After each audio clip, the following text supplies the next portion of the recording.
Welcome back to the Owner Operator Podcast. I'm your host, Austin Gray. In this episode, I have a special guest, Bodhi Gallo, joining us from New York.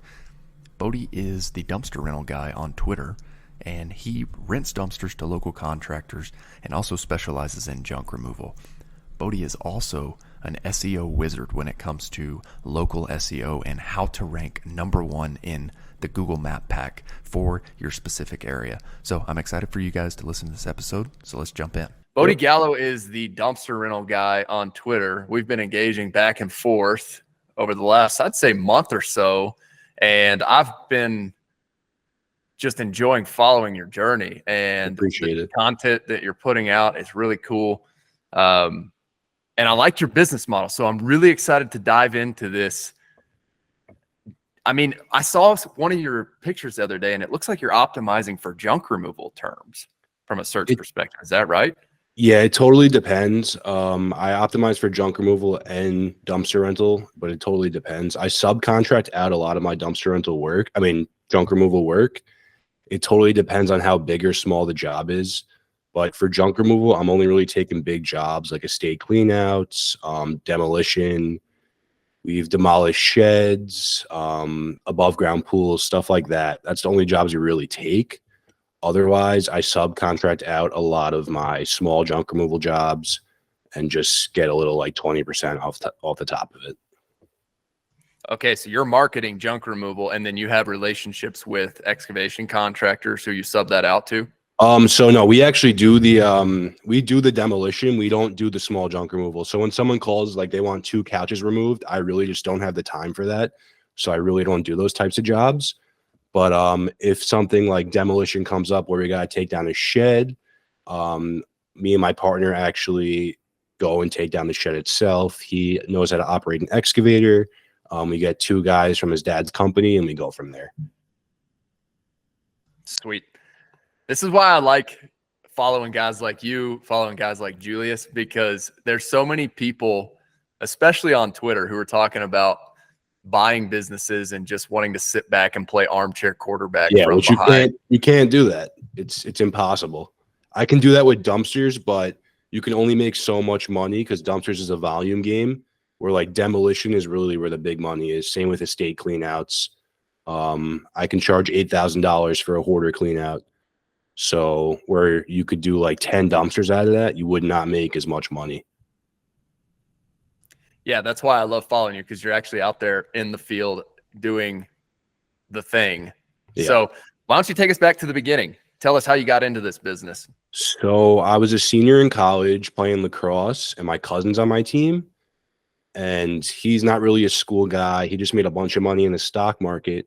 And he's like, this dumpster business is for sale. So my uncle owns a big asphalt company. They pave roads, they pave parking lots, they don't do driveways. Huge asphalt company.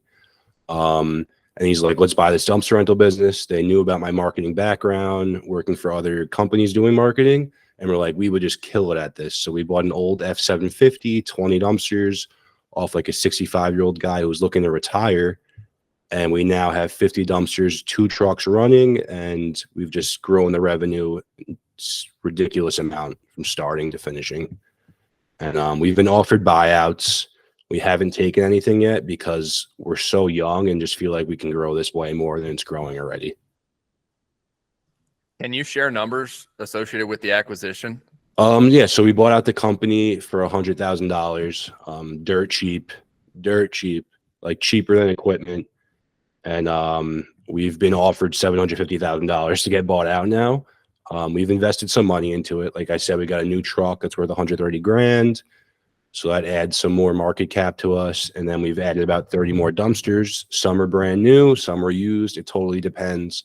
Because when I first got into the business, it was right during COVID.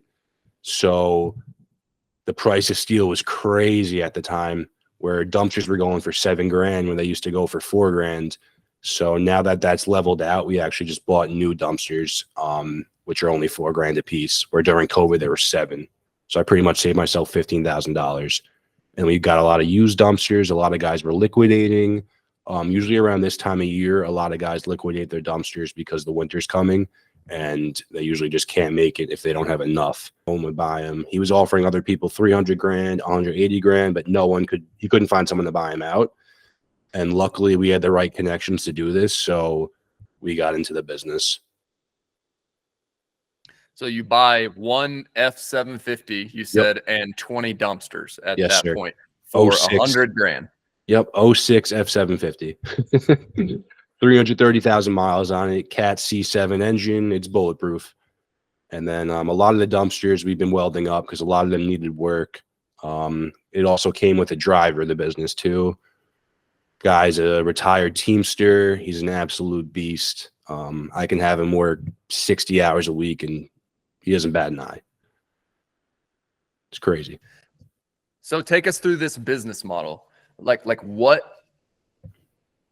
So for anybody who is not familiar with the dumpster rental business, how do you generate revenue, and what can the business do with those 20 dumpsters? So the 20 dumpsters could do top line 180 grand tops. It all depends on how often we flip them and how long they're rented for. It's totally dependent on that. The only problem with that is contractors are my main customers and they want to hold a dumpster for 2 weeks, sometimes up to a month, where homeowners, I give them a 3 to 5 day option. So I'm juggling a lot of the time. And the most you could do with 20 dumpsters is probably like 180 grand, 200,000. You can probably net profit about 70 to 80 grand off of that. So my first year, I really didn't pay myself much money getting into the business. Made a bunch of money in stocks during college. So I invested pretty much all of that into the business. And I really didn't pay myself the first year. Then we got more dumpsters and I was able to start paying myself some income now, like a year and a half into the business after buying more dumpsters. And then, sorry, what was your question? So my question is, what's ideal for you? You mentioned you rent to residential customers at 3 to 5 days, and then you also rent to contractors, and you said they typically like to hold them. So is it better for you to rent for longer, or is it better for you to turn them? It's better for me to turn them. My bread and butter customers are roofers and residential residential homeowners. Thing about the homeowners is their dump is only about 1 ton. So it's very cheap to dump their waste. I get better margins with them. And it's only 3 to 5 days. The good thing about roofers is they flip a roof in a day. So I have some roofers that do 5 a week. The downside of that is their dump fees are expensive. I'm in New York, so I'm paying $124 a ton, where in other places they're paying like $30 a ton down south. I looked into buying a business in South Carolina. They're paying like $15 a ton. So the tonnage is very different, but it's good for us because we can charge a higher drop-off fee, where in those places you really can't do that. Like a drop-off fee in Myrtle Beach was going for $180 drop-off, where I charge $300 drop-off fee. So it's a way different thing. My market, everyone's pretty much charges the same prices. Like I know around the country, it's a race to the bottom in a lot of these markets, especially Texas. So in my market, like we all charge the same prices. It's pretty rigged that way.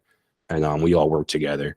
So if I don't have a dumpster, I know I can call another company. They'll give them a dumpster. Or I have relationships with people in New Jersey where one of my customers need a dumpster in New Jersey, I just have someone else handle it. Okay. Take us through the revenue model. Yep. So like I said, we charge a $300 drop-off fee, $124 per ton. End price is determined on the weight of the dumpster. I do about 140 to 175 dumps per month in my busy season. So right up till like Christmas time usually. And then from January, February, and then like March 14th, it significantly decreases to about like 70 dumps a month.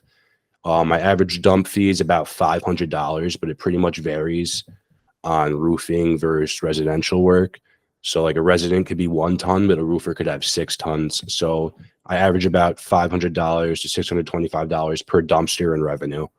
But it's just hard for me to really tell, but I'd have to take the mean of all my weight and then divide it up and whatnot. But it's usually about $500 to $625 per dumpster. Okay, so you charge a drop-off fee of $300, and then you charge a per ton fee of $124. Yes. And for those of you listening who don't know what tons mean, it has to do with the weight, correct? Yep. So I always have an accounts receivable running. It's always, I run people on a net 30, and I incentivize a lot of homeowners to pay me cash. But I'm usually just running on a net 30. All my contractors, I have a lot of their cards on file. Some guys I don't, because some guys are just always playing catch up. So I have to charge them a little more money most of the time because I got guys always playing catch up with me. So it becomes a pain in the ass chasing down people for money. But if they're giving me 4 to 5 dumpsters a week, I'm not going to complain. You know, I know I'm getting that money eventually. But like I said, I'm always people always run a tab, and I'm always collecting money or whatnot. Like after this phone call, I got to go see 2 people to collect money from.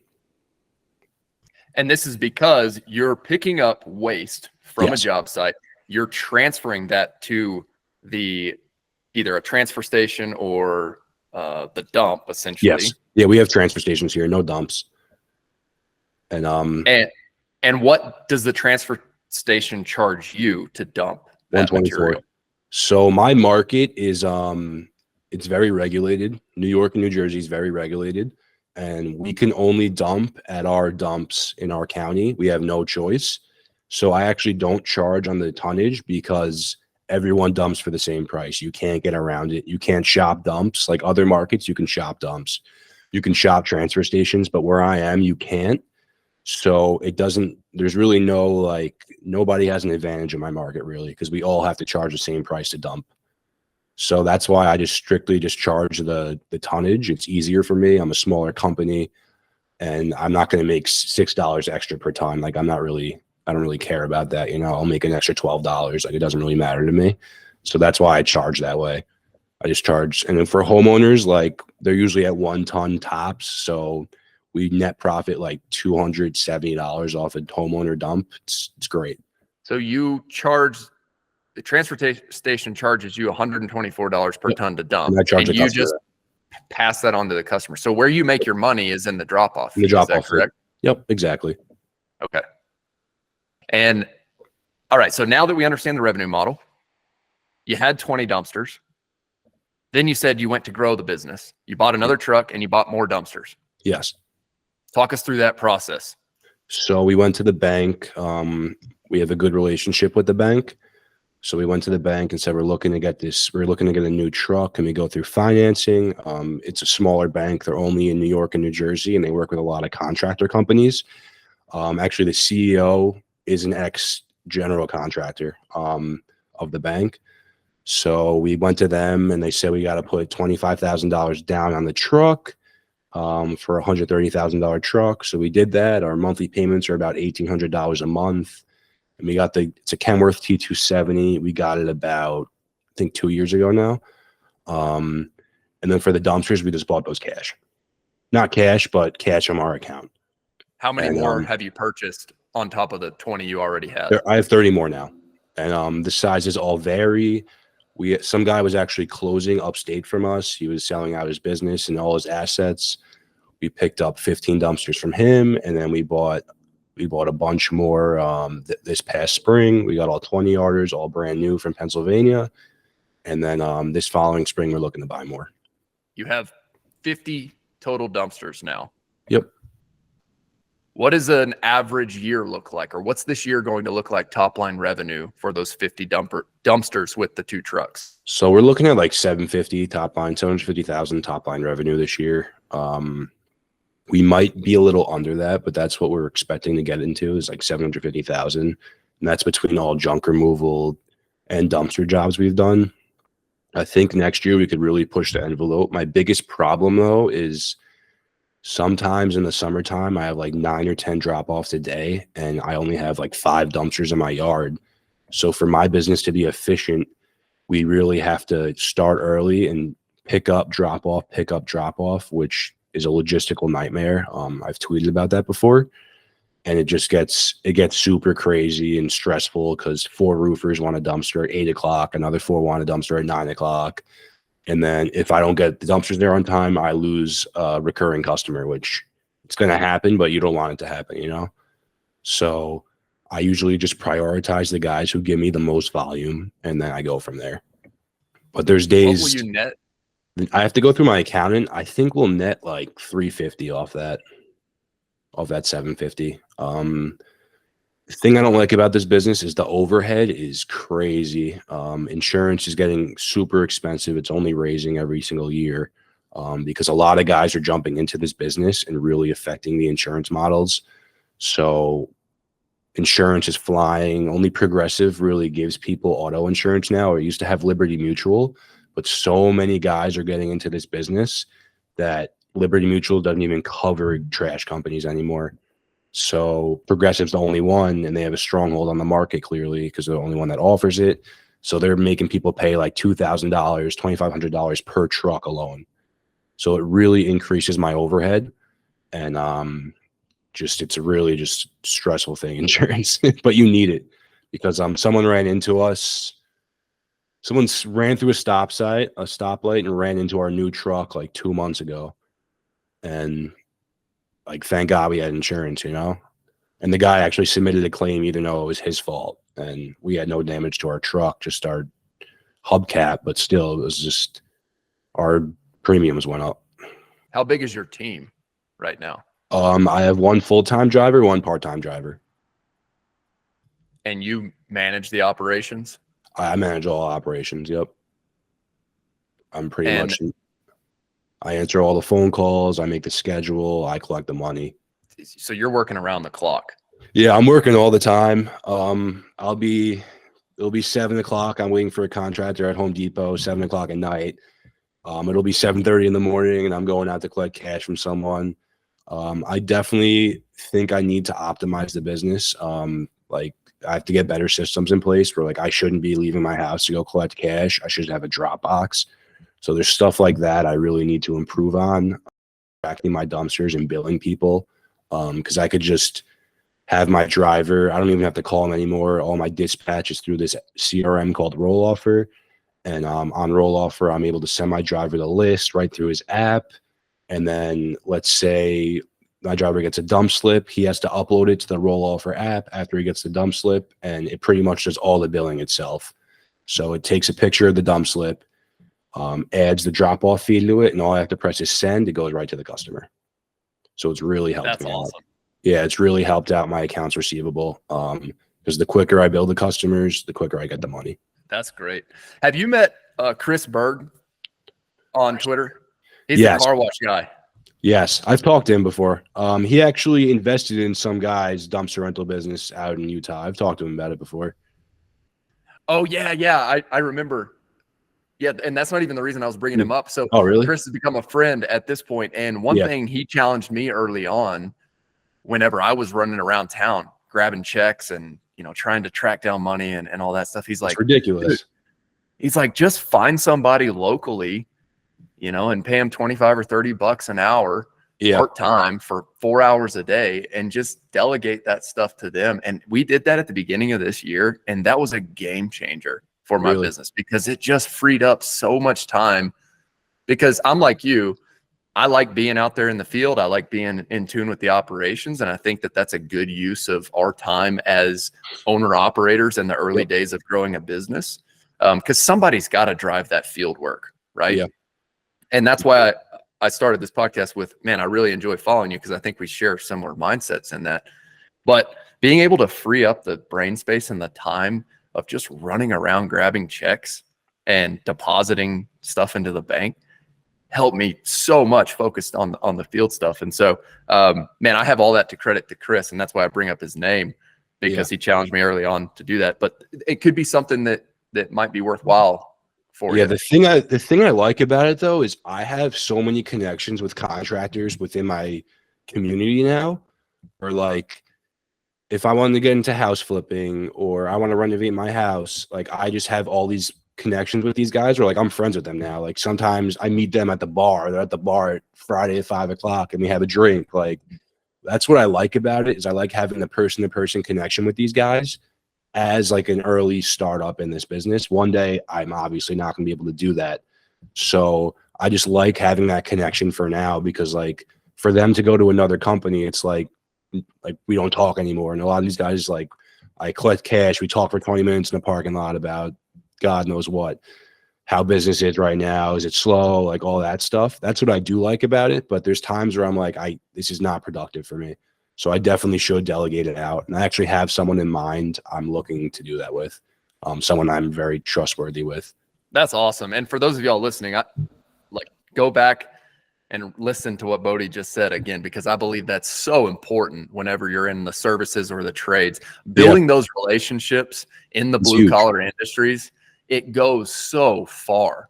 When people see a young guy like yourself coming out to the job site, shaking their hand, looking them in the eye, sending them the invoice, asking for the check, like they see that you care and they respect that.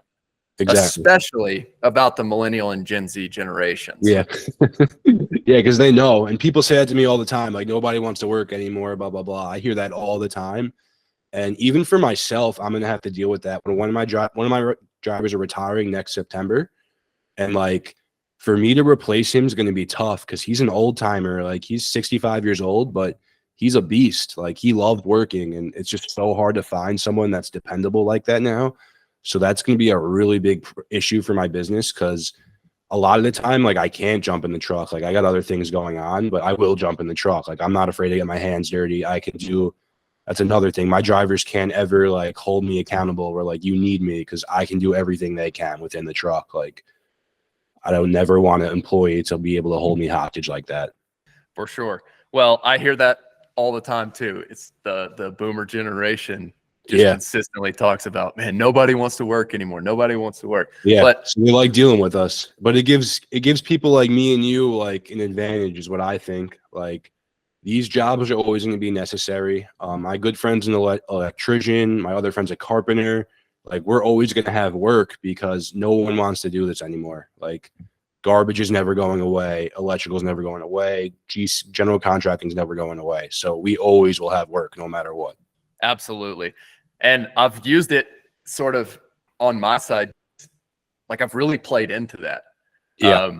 When people talk about that, I just go along right along with it because my perspective is like, if you're going to work with me, I want to work. I'll show up and I'll do what I'm going to do. And then you earn that contractor's trust and you prove to them that you are willing to work and you have their business from here on out. Exactly.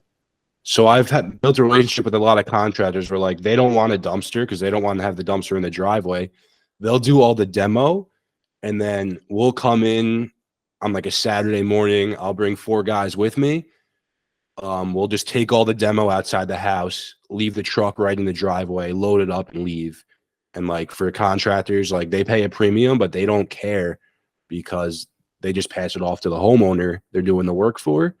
And the homeowner doesn't have a big dirty dumpster in their driveway. So for us, that's been a very lucrative business for us. Just we make an extra like $1,000 on a Saturday morning profit because we're going in there, we're removing the trash. It's good for the homeowner, it's good for the contractor, and then we always get a 5-star review out of it. I love it. And I love the fact that you just said 5-star review. So let's segue now into the marketing because you are right now getting a ton of traction on Twitter because of your marketing tweets. And so I want to spend the rest of this episode diving into your head and strategies that you're using to grow this business. So you buy this business, you have a background in marketing. Take us through the next steps. What were the first things that you did digitally for this business? We can really back up before I got into the business. In college, my freshman and sophomore year, I interned at a company called Active International. It's a marketing agency in Pearl River, New York. When I worked with them, I had 2 accounts I managed, Kroger, the grocery store, and then Firehouse Subs, the sandwich shop. And then I pivoted into the following year, Benjamin Moore & Co., the paint company. I don't know if they're out in Utah. But they're more of an East Coast brand owned by Warren Buffett and Berkshire Hathaway.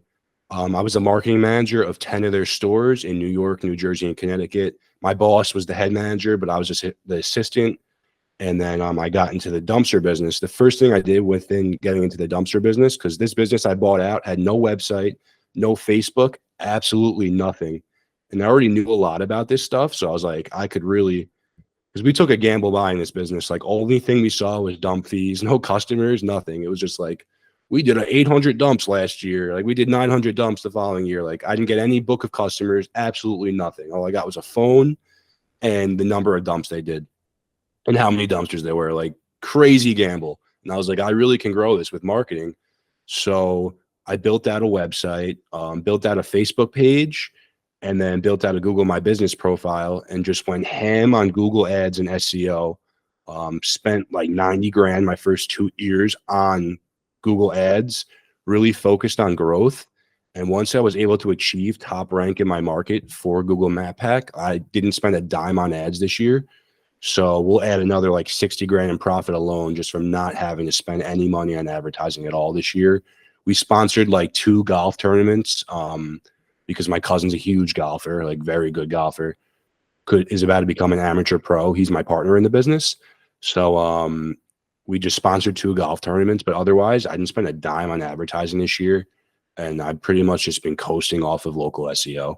How did you get to the top rank? So I got to the top. I got to the top of Map Pack by just exchanging backlinks with other guys within my town. So like, let's say a contractor has a website. I exchange a backlink with him. I have PR articles on patch.com, even our town website. So just high authority backlinks.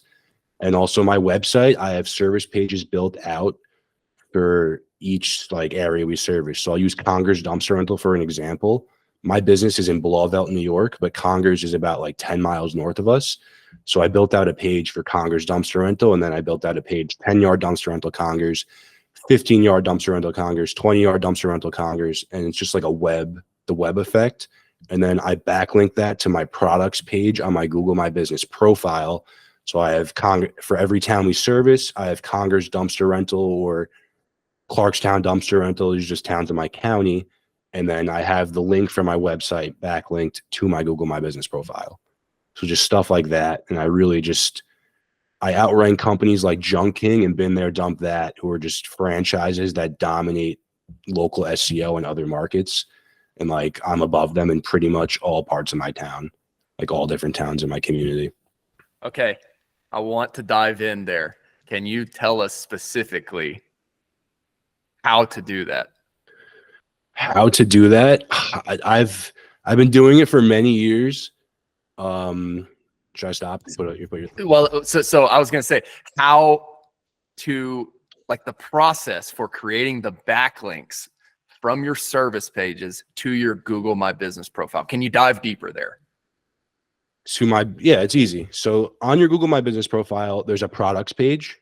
I don't know if you've seen that before on your Google My Business profile, where like you can add like excavating service on there. If you take a look. So for me, like I have dumpster rental, then I got 10-yard dumpster rental, 15-yard dumpster rental, 20-yard dumpster rental. And then there's a learn more in that Google My Business profile. So on the learn more side of things, you could link, you have a page on your website that says 10-yard dumpster rental. You just copy and paste the URL. You take the copy from that page and then you just put that copy similar that's on your web page into your Google My Business profile's product page. And does Google prioritize that if you have your website and your Google My Business services and products stating the same content? Yes, because you're actually linking the two to each other. You're linking your website to your Google My Business profile.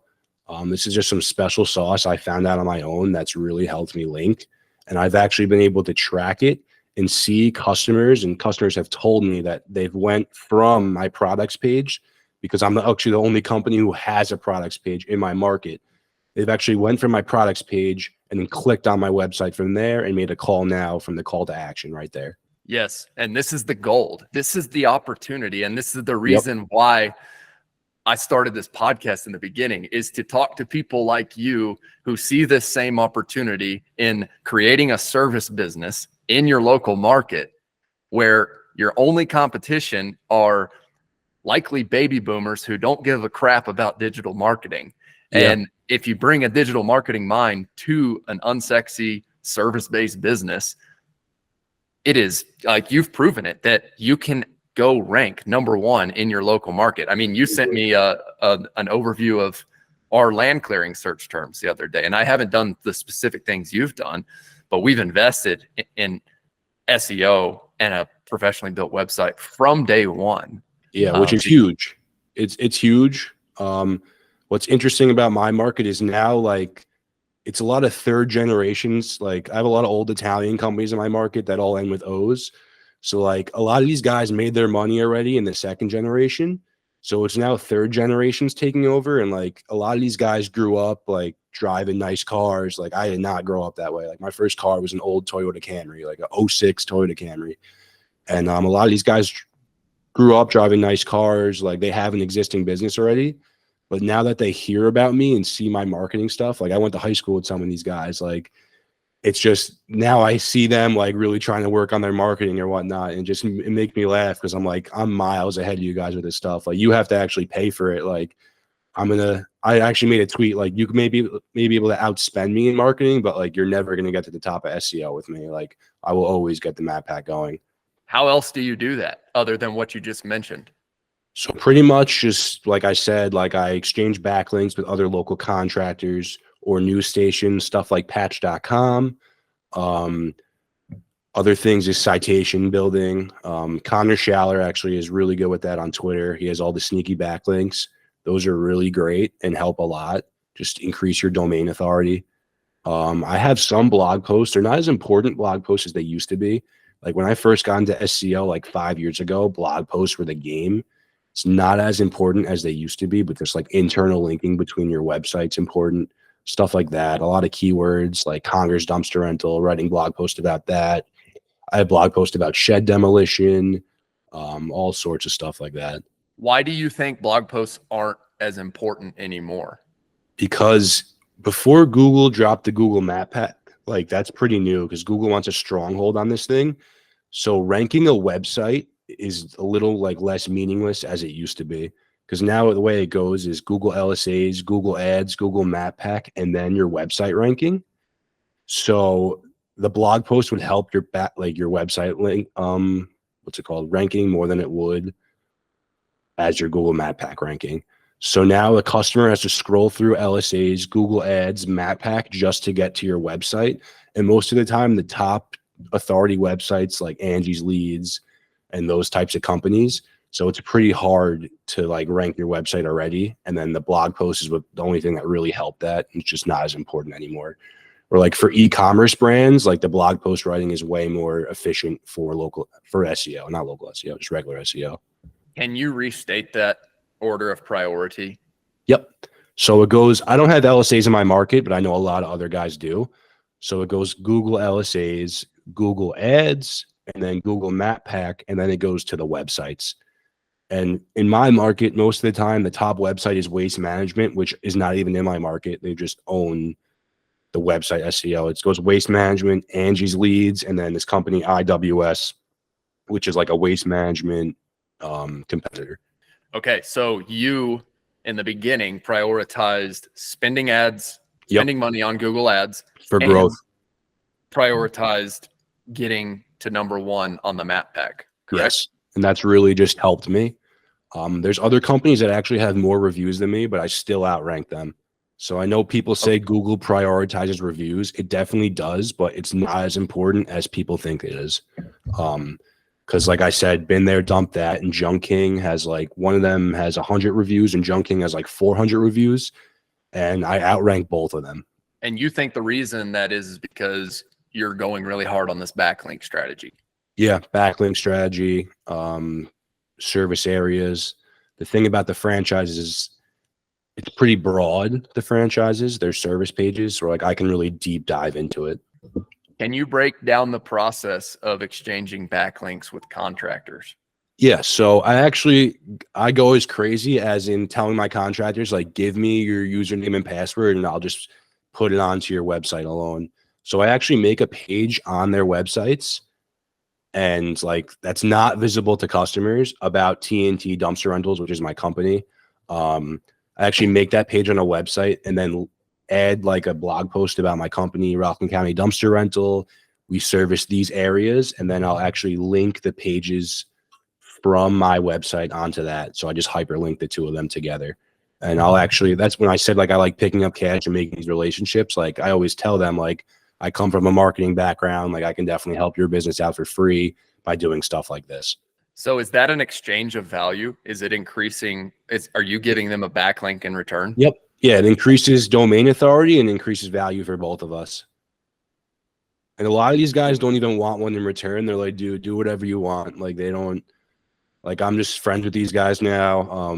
Some of them just don't, like, there's like, whatever you want to do to my website, I don't care, you know? How many backlinks do you think it's important to go and get if somebody has a website and their Google My Business set up? I don't think how many is important. It's more about the quality of them more than the quantity.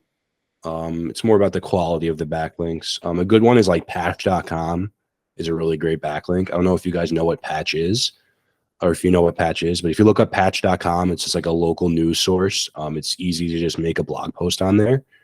And for me, we have like New City Patch, Rockland Patch. Those are just towns in my city. So it's just like patch.com. You're able to make a nice blog post that's a high domain authority backlink and then stuff like that. But it's all about connections, connection building. Okay, so go to patch.com, just write a general description of what services you offer, and then link back to your website. Yep. Yeah, just create an account there. Now, let me ask you this. Whenever you create those backlinks, are you linking back to your homepage or are you linking to a specific service page? So it depends. It depends. But I usually just go back to like Rockland County Dumpster Rental is the header on my page. So I really just go back to my homepage. Unless it's like New City Patch, I would do New City Dumpster Rental. I would link it back to that page because that's where people search. When they have a dumpster, they want a dumpster in New City, they actually search up New City Dumpster Rental. They don't search up dumpster near me as much. And I'm actually able to go in and see that, what people are searching for, what keywords to go through. Backlink strategy. It's all about getting backlinks on high domain authority websites, correct? Yep. High domain or local authority websites. So like I'm Rockland County Dumpster Rental is one of my main keywords on my website, where Rockland County Roofing is a good domain to have the same thing in, the same backlink to have in. Okay, two things. And he and I are working on a software product right now. He has been putting out some crazy valuable content in regards to backlinks. So if you're not following him, I think what is his, I think it's just at Connor Schaller, right? Yeah. Or SaaS Master, right? I think that's in his name. I'll look up his name. Yeah. I think we'll add it Connor to Schaller. He's the man. I've been talking to him a lot too. He's really cool. He is. Yeah, I'll look up his the link to the profile. I should probably have him on the podcast at this point to just talk backlinks. But have you found like about Twitter? Yeah. Have you found some of the backlinks that he's posting to be valuable for local service businesses? It's funny you say that. I actually DM'd him the other day and was like, start dropping backlinks for local service businesses. And he was like, you could use all these for local service businesses, but I will. And he started dropping them like today. So I go through all his backlinks. I create an Excel sheet on my end, and then I just use it for my clients or my personal business from there, like from all his backlinks of what he's dropping, because he's dropping some high value in there. And it's cool that he's doing that, because a lot of like SEOs get salty at that stuff. And like I've been attacked on my Twitter before. I stopped showing my business on Twitter. Like I wish I didn't have to be the dumpster rental guy, but someone attacked me with like 21-star reviews, and I was able to trace it back to like Afghanistan. And it was a day after I was posting like my business on Twitter. So then I kind of went crazy, took off all pictures of my business on Twitter, and I black everything out now, because I wish I didn't have to do that. But unfortunately, like I can't afford to get 21-star reviews that are fake, So luckily I caught it, and it wasn't just one. They did 20, so it's easy to get removed. And getting reviews removed is a pain, dude. It is so hard. That's crazy. I'm sorry. It's crazy.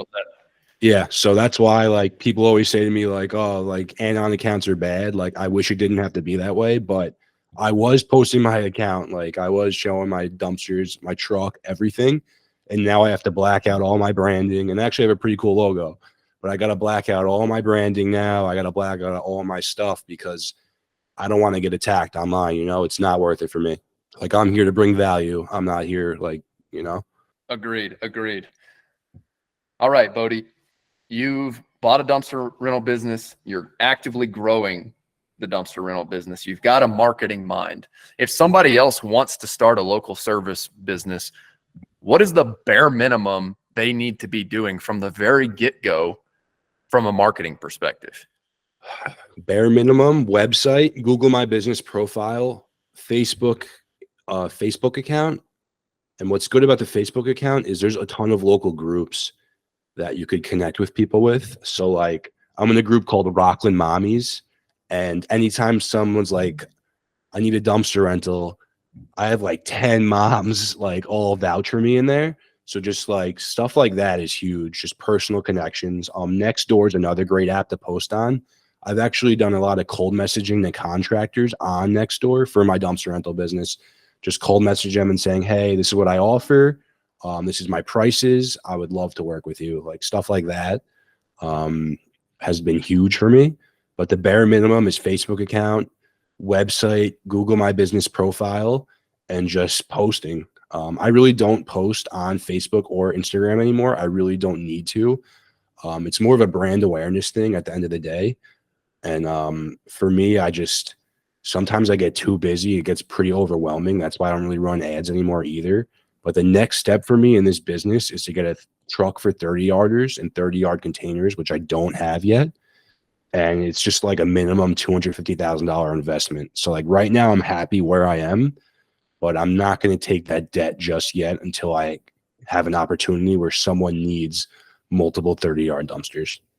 Yeah, that was going to be my next question. What are your goals with this business? Do you want this to just be a cash flowing business as is where it's at, or are you trying to take this to the next step at a certain point? So I have two thoughts.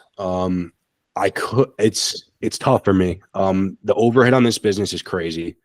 Like I get jealous of the cleaners because they can do like 75 more cleans and I could do dumpster rentals and make the same amount of money as me.